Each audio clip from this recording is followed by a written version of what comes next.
श्री शिवाय नमस्तुभ्यम। आपका स्वागत है हमारे चैनल ज्ञानलोक में।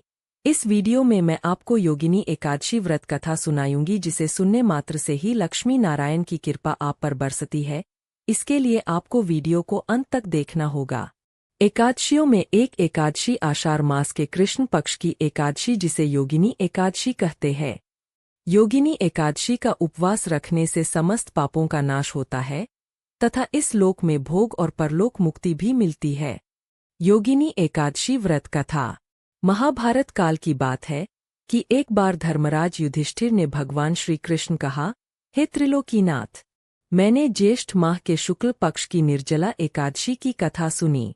अब आप कृपा करके आषाढ़ माह के कृष्ण पक्ष की एकादशी की कथा सुनाइए।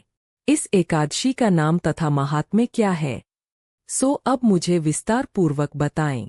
श्री कृष्ण ने कहा, हे पांडुपुत्र, आषाढ़ माह के कृष्ण पक्ष की एकादशी का नाम योगिनी एकादशी है। इसके व्रत से सभी पाप नष्ट हो जाते हैं। यह व्रत इस लोक में भोग तथा परलोक में मुक्ति देने वाला है। हे धर्मराज, यह एकादशी तीनों लोकों में प्रसिद्ध है। इसके व्रत से सभी पाप नष्ट हो जाते हैं। तुम्हें मैं पुराण में कही हुई कथा सुनाता हूँ, ध्यानपूर्वक श्रवण करो। कुबेर नाम का एक राजा अलकापुरी नाम की नगरी में राज्य करता था। वह शिवभक्त था। उनका हेमाली नामक एक यक्ष सेवक था, जो पूजा के लिए फूल लाया करता था। हेमाली की विशालाक्षी नाम की अति सुंदर स्त्री थी। एक दिन वह मानसरोवर से पुष्प लेकर आया, किंतु कामासक्त होने के कारण पुष्पों को रखकर अपनी स्त्री के साथ रमन करने लगा। इस भोगविलास में दोपहर हो गई। हेमाली की राह देखते देखते जब राजा कुबेर को दोपहर हो गई तो उसने क्रोधपूर्वक अपने सेवकों को आज्ञा दी कि तुम लोग जाकर पता लगाओ कि हेमाली अभी तक पुष्प लेकर क्यों नहीं आया। जब सेवकों ने उसका पता लगा लिया तो राजा के पास जाकर बताया, हे राजन, वह हेमाली अपनी स्त्री के साथ रमन कर रहा है। इस बात को सुन राजा कुबेर ने हेमाली को बुलाने की आज्ञा दी।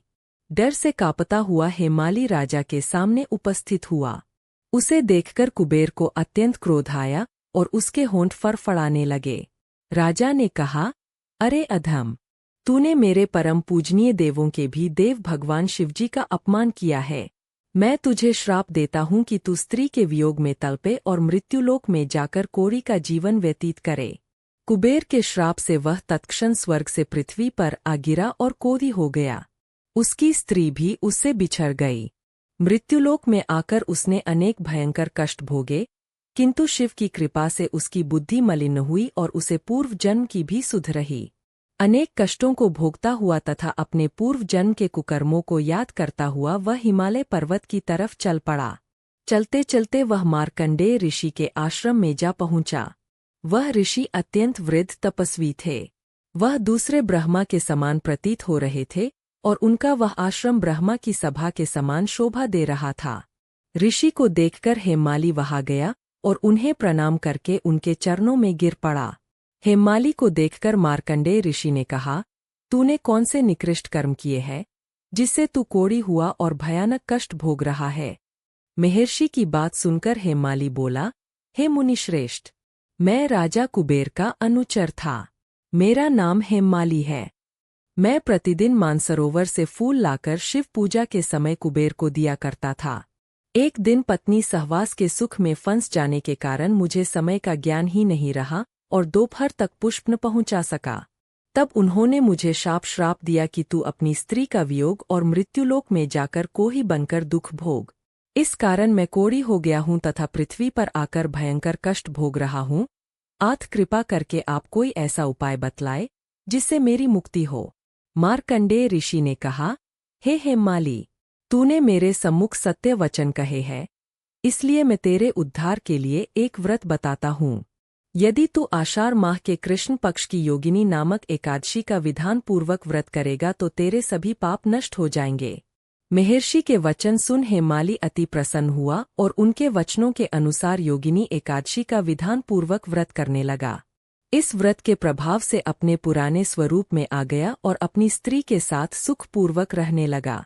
भगवान श्री कृष्ण ने कहा, हे राजन, इस योगिनी एकादशी की कथा का फल 88,000 ब्राह्मणों को भोजन कराने के बराबर है। इसके व्रत से सभी पाप नष्ट हो जाते हैं और अंत में मोक्ष प्राप्त करके प्राणी स्वर्ग का अधिकारी बनता है। ये थी योगिनी एकादशी व्रत कथा, जिसे श्रवण करने से ही भगवान विष्णु सबका कल्याण करते हैं। अगर आपको वीडियो में दी गई जानकारी अच्छी लगी हो तो वीडियो को लाइक और मेरे चैनल ज्ञानलोक को सब्सक्राइब करना मत भूलना।